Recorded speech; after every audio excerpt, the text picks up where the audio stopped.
Did you ever had that eerie feeling that someone or something was watching you?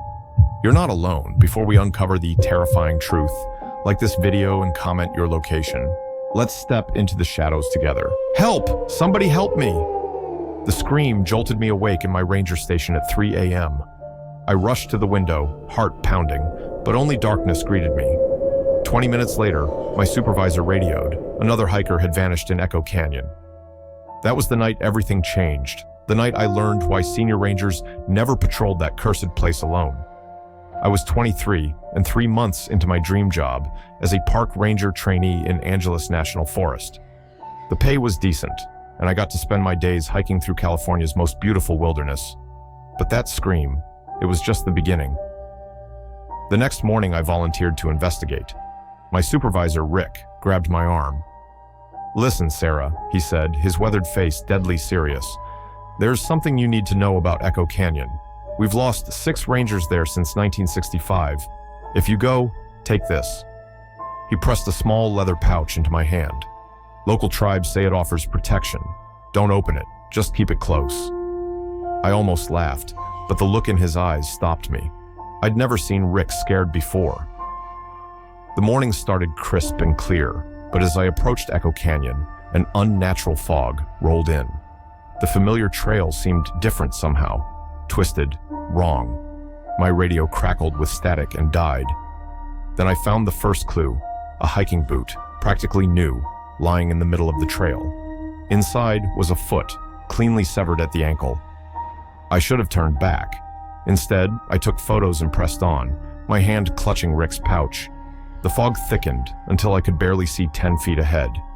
That's when I heard it, whistling. The same tune that had been in that 3 a.m. scream.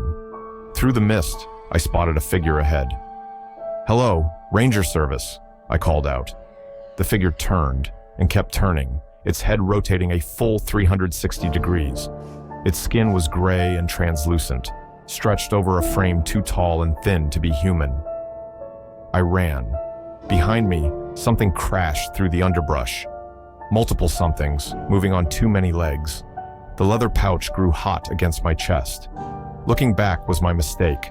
I saw them clearly then. Dozens of them, their bodies twisted into impossible shapes, wearing scraps of ranger uniforms and hiking gear from different decades. I tripped. As I scrambled up, my hand plunged into something soft. A decomposing arm reached up from the soil and grabbed me.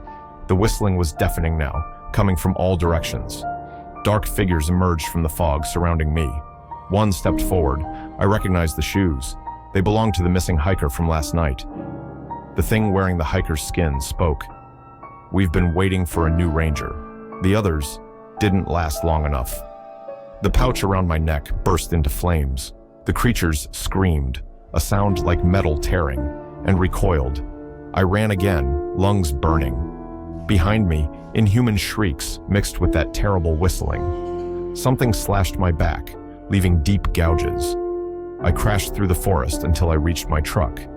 As I sped away, my rearview mirror showed dozens of tall figures at the canyon's edge, their bodies twisting and reshaping as they watched me flee. Rick was waiting at the station. "You saw them," he said. It wasn't a question. "They were rangers once, and hikers. The canyon changes people, keeps them. The tribes called them the Long Walkers." I quit that day. But it wasn't over. Every night at 3 a.m., I hear whistling outside my window. Last week, I found gray, translucent handprints on my car. They're still there, no matter how many times I wash them off. And sometimes, when I look in the mirror, I swear my reflection moves a half-second too late. My skin looks grayer, thinner. The scratches on my back are spreading, changing pattern. I think the canyon marked me somehow. Rick won't answer my calls anymore. The last time we spoke, he said, "Once they notice you, they never stop watching, never stop waiting. The canyon wants what it wants." Yesterday, I caught myself whistling that tune, the same tune from that night. And when I whistled, something whistled back. This morning, I found hiking boots outside my door, my size, brand new. There was a note. "Your shift starts soon, Ranger. I'm leaving this warning. If you're hiking in Angeles National Forest and hear whistling on the trail, don't look back. And if you see rangers walking alone in Echo Canyon, remember, they might not be rangers anymore. Some of them might not even be human. The doll rolled out of the wall cavity, its porcelain face cracked and streaked with something dark. That should have been my first warning. Instead, I took the apartment. I was desperate after my tech startup laid off half the staff, leaving me scrambling for affordable housing in Los Angeles. When I found a one-bedroom in Venice Beach for $1,200, I ignored the red flags, the property managers shaking hands, the previous tenants' belongings still scattered around, the strange symbols scratched into the doorframe. Such a good price because of circumstances, Mrs. Chen muttered, barely meeting my eyes. Previous tenant left suddenly. Just don't go in basement storage. Ever. She practically threw the keys at me before hurrying away. That night, someone knocked on my door at 3 a.m. Through the peephole, I saw a girl, maybe 8 years old, in a dress that looked decades out of date. "I left my dolly," she said. "Please, I need her back." I couldn't sleep after that. The walls seemed to pulse with a subtle rhythm, like a heartbeat. In the bathroom mirror, I caught glimpses of movement behind me, but when I turned, nothing was there. Just that doll, watching from wherever I'd left it. No matter where I put it, it always returned to my bedside table. The dreams started next. Every night, I found myself in an older version of my apartment. A family sat at a dining table, mother, father, daughter, eating dinner. But something was wrong with their faces, like they were wearing masks made of their own skin. The girl clutched my doll. "Join us," they'd say in unison. "We're all so hungry."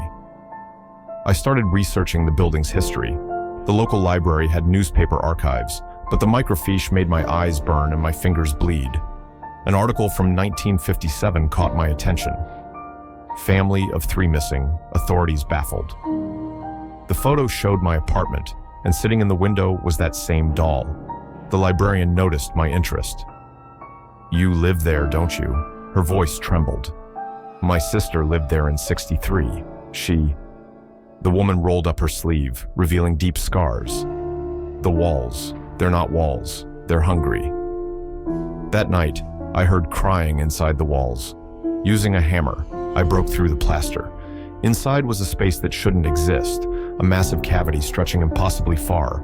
Hundreds of dolls hung from strings, each identical to mine. Beyond them, something moved in the darkness. A hand grabbed my wrist, small, cold, porcelain white. The girl from my dreams pulled herself out of the wall, her skin now white as china, her eyes glass beads. Behind her, more figures emerged. Every previous tenant, their bodies transformed into living dolls. "We need more for our collection," the girl said, her face cracking into a too-wide smile. "You'll be so pretty in porcelain." I ran for the door, but it had vanished, replaced by smooth wall. The doll collection moved as one, surrounding me. Their glass eyes gleamed with hunger. I felt my skin hardening, turning smooth and cold. Mrs. Chen found me the next morning, curled up in the hallway. She helped me break my lease, but not before I saw her hands. Perfect porcelain, with visible seams at the joints. I still have dreams about that apartment. In them, I'm sitting at that dinner table, my skin smooth and white, eating food that tastes like plaster. The girl calls me her favorite doll. Sometimes I catch my reflection moving independently. My joints creak like ceramic when it rains. And every night at 3 a.m., I hear knocking at my door and a small voice asking for her dolly back. Last week, I saw the apartment listed again. Same price. The photos showed my furniture still there, covered in dust. In the bedroom window, barely visible, was a doll that wore my face. "Your headlights have been following me for 3 hours," I told the truck driver at the counter. "But when I check my mirror, there's no truck behind me." He turned, revealing a face that was just empty. No features, just blank skin stretched over bone. "Been driving long?" he asked, through a mouth that wasn't there. It started when my GPS died outside of Alturas, California. Highway 139 stretched endlessly through the darkness, my phone showing only static where maps should be. The phantom truck appeared around midnight, headlights in my mirror that vanished when I turned around. The Midnight Express truck stop appeared like a miracle. My fuel gauge had been on empty for 20 miles, but my tank never ran dry. The neon sign buzzed and flickered, casting red shadows that moved wrong. Inside, everything looked preserved from 1953, including the customers. A family of 4 sat frozen mid-meal, their food untouched but somehow steaming. A businessman stared at a newspaper with headlines about Eisenhower. None of them breathed. Coffee? The waitress appeared beside me, though I hadn't heard her move. Her name tag read Jane in letters that rearranged themselves when I blinked. The coffee in her pot was thick and black, swirling with shapes that looked like screaming faces. "Where am I?" I asked. "This place isn't on any map." Maps are for places that want to be found.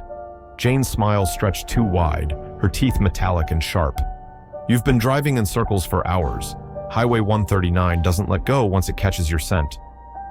The trucker with no face turned on his stool. "Show her, Jane. Show her what happens at the midnight meal." The other customers began to move. Their skin rippled and split, revealing chrome and engine parts underneath. They were machines wearing human suits, leaking oil and gasoline instead of blood. "The highway provides," Jane said, her own skin peeling away to reveal a body made of road signs and broken glass. "Every 10 years, we need new parts, organic parts."